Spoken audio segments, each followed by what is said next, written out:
Alright, so we're going to do a tire rotation on our 2016 Toyota Corolla. These lug nuts take a 21 millimeter socket, and you're going to need a special wheel socket that's deep so that it can get, past the initial part and really grab the lug nut. And they're also a little bit of a more durable socket to handle like an impact gun like we're using. So if you don't have an impact gun, you're going to want to loosen these lug nuts when the weight of the vehicle is on the ground so that the tire doesn't rotate when you're using your wrench. It's going to fight against you like that. It's actually going to go with you and make it hard to loosen. We went ahead and jacked ours up because we have an impact gun, so we can loosen these up here. So in the owner's manual on this vehicle, it has the rotation pattern as front to back and back to front on the same side, and it does not have the wheels crisscrossing to the other side. However, that's really odd, unless the car, when it was new, came with what's called directional tires. So directional tires, instead of like a straight tread pattern with little grooves, directional tires will typically have a V-shaped tread pattern made for wicking away water. So for example, Goodyear Assurance Aqua Treads or Triple Treads are one example that are like a V shape. And so if you have a tire like that, you're going to actually have an arrow pointing one way for the direction. So like the ones that go on this side, the passenger side, would have an arrow facing the front and then forward, and then the ones on the driver's side would also have an arrow facing forward, so that if you took that tire and you brought it to the wrong side, the arrow would be facing backward. So that's the only time that most manufacturers would ever recommend just doing a side swapping on the same side front to back. So what we're going to do, this car does have Goodyear assurances on it, but they are not directional. So we are going to follow more of the traditional pattern of front to back on the same side, and then the back crisscrosses to the front on the opposite side. And over the life of a tire, that's going to give us a more even wear pattern. So you follow the way you want. I'm just describing what we're going to do. Alright, so we're going to use our 21 millimeter socket to take off these lug nuts for our tire rotation. For whatever reason, these particular lug nuts really stick, and I'm having to kind of use a hammer to kind of jostle them out of the socket. Alright. So yeah, each one of them sticks. I've never had that happen before. And then it looks like somebody has put, I don't know if it's anise or what that is, but some of them have, it's either rusty water or anise. So once we get the wheel off, like I said, we've never had these off. My daughter just bought this car, so I don't know if it's rusty water or anise. I have a feeling it might be rusty water because I don't see it inside the thread, and if they put anise on there, it will be on the thread. So it's probably rust from the brakes mixing with rainwater, if I had to guess. Okay, yeah, and it's just on the exterior lip, so it's probably just rusty water.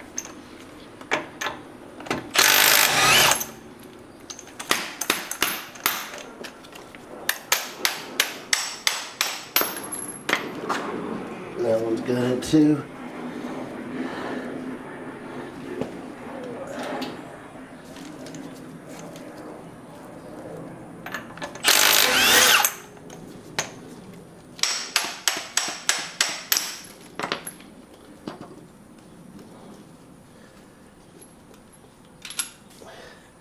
Alright, so now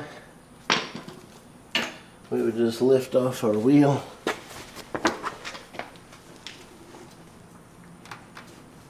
Okay, so here's another problem.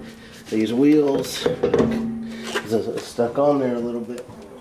Alright, so we'll show you some things we can do to prevent that in the future. So we want to look at this tire. Looks like it's got some pretty good tread.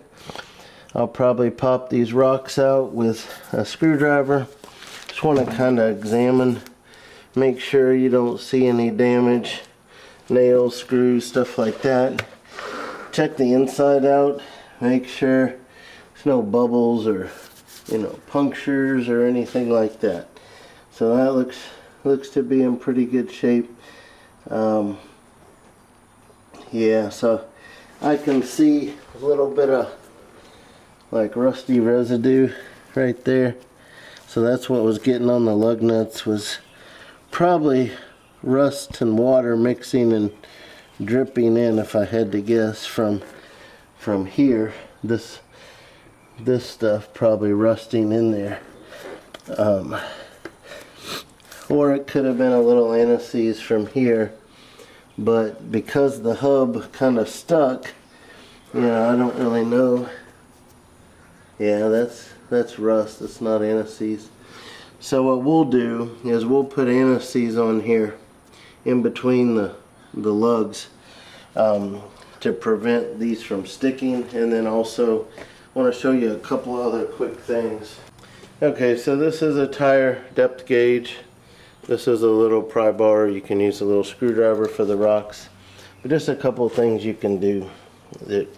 Good idea to check your tire depth. So you just take this and kind of bump it up like that, or excuse me, down like that, and then you put it in between the grooves and you go down till the black part rests on the top of the tire and the other parts in the tread, and then you read this, and so that's like a little more than 7/32 of tread. So that's pretty good. That's still a good tire. You can check it in a couple of places. So yeah, it's just above 7/32, so that's a good tire. And then this pry bar is what I said, this little mini pocket pry bar is really good. It's real strong. Not gonna bend it like you might a screwdriver. So you can just kind of pop out some of the bigger rocks that you might find if you want to. These really aren't that big, but that's just something I do sometimes. If I find them stuck in there, always wear safety glasses. Don't want to pop yourself in the eye. So another thing on tires. So we bought this car used. The tires look great. So we wonder, how old are these tires? So you look for the oval right here. This says 4822. That means these tires were manufactured, this tire in particular, in the 48th week of 2022. So right now, I'm going to post this video later, but I'm filming it in March of 26. So I know that about the end of November, 1st of December last year, this tire was 3 years old. So right now it's 3 years and 3 months old, this tire. So it's 4822. And then you can look at all your tires and find out, were these manufactured at the same time or within a few weeks of each other. That would let you know they probably got put on at the same time. Whereas if you had one that was way off, or two, they might have been a replacement or something like that. It just helps you kind of know the age of your tire. So we're going to continue on and do the same thing, where this tire we're going to put on the driver's side front, and we'll continue our rotation in that pattern. Alright, so doing our tire rotation, we were able to get all the lug nuts off. Because we weren't the ones that put these lug nuts on, some of them were way over torqued, and we had difficulty with one, but I was able to change the battery in my Milwaukee Impact, and I was able to get it off finally. So I did not have to put the car back on the ground and do it that way. I was able to get all the tires off and in their proper position. So the front, went to the back on the same side, the back crisscrossed to the front on the opposite side. So all the tires are sitting in their final rotated position and they just need to be put on. We, again, just bought this car used.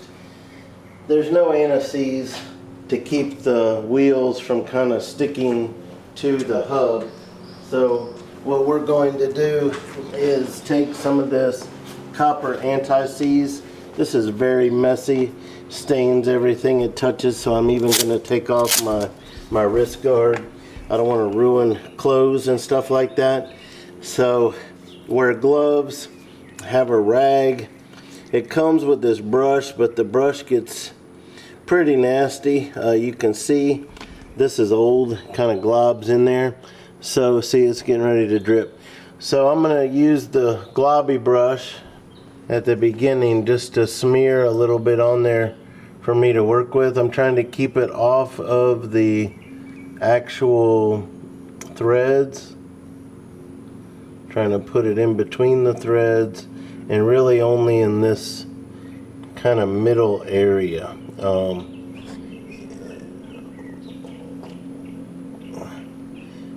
like this. Now I have one of these acid brushes and I'm just going to kind of paint it in between the threads. You don't need 100% coverage, but I'm just going to kind of paint it up like this. And what this is going to do is it's called anti-seize because it keeps things from sticking to the metal. And in this case, our wheel is what we want to keep from sticking to this hub, so that when we go to do a tire rotation, we don't have to bang on a wheel to get it to come off. So that's really all you need to do. I'm going to take my rag, since I got a little bit outside of this inner part, really just want it on that inner part. Just going to kind of wipe that a little. Looks like I might have touched that thread, so I'm going to wipe it off of that. Just kind of clean up these threads a little bit. Okay, so we're going to do that to all 4 wheels, and then we're going to put our wheels back on. So we won't video the rest of them like that. While I'm here, we'll put this wheel on. So I want to kind of line up my threads, looking at my wheel here. Just kind of lift it up there. Just kind of line my threads up. Try to get it on without, you know, rubbing the wheel on the threads the best I can. Just gonna kind of look at these lug nuts, look them over, make sure everything looks good on. Alright, so we're just gonna start all these by hand instead of using a tool. And all we're trying to do is snug them all up while the car's off the ground. We want the threads pretty snug so that they don't move when the car comes down off of jack stands and gets weight on it. But we'll torque them down to their final torque spec once it's on the ground.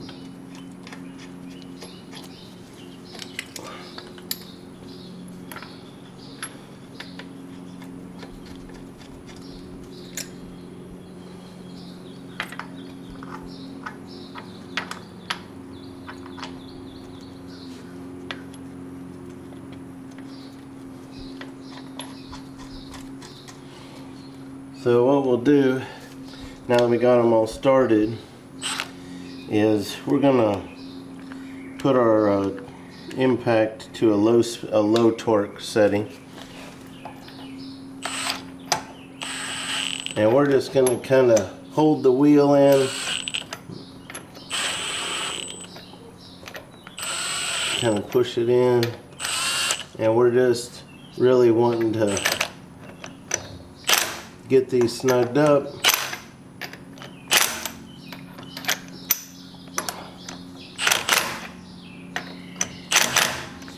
Where they don't move, and then when we set it down on the ground and we have the weight on the wheel, then we'll get out our torque wrench and we'll torque them to their final settings. So we're going to go around all four and we will paint on this copper anti-seize like we showed, and we will put the wheel nuts on like we showed.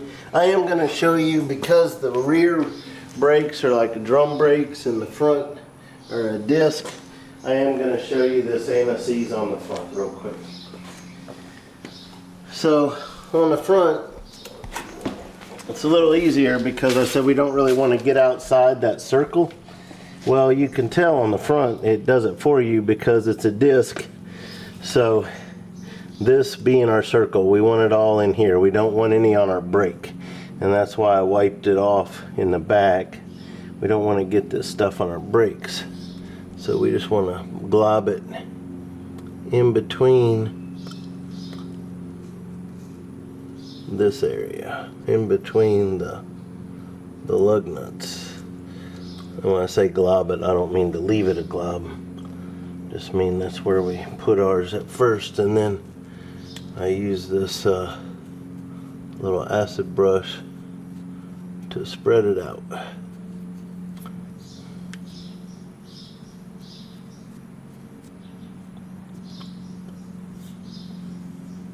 So, you know, this might be how Bob Ross got started, who knows. Painting anti-seize on wheel hubs.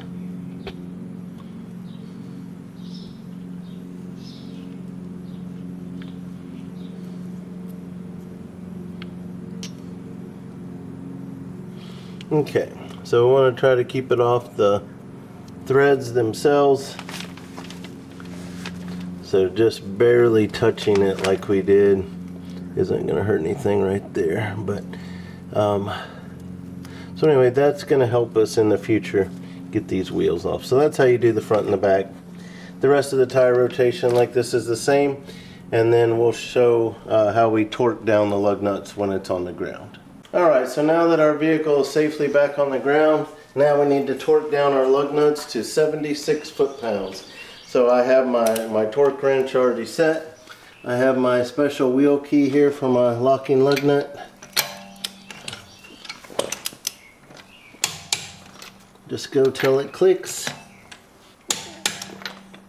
I go in a star pattern, skipping every other one till I get to the fifth one.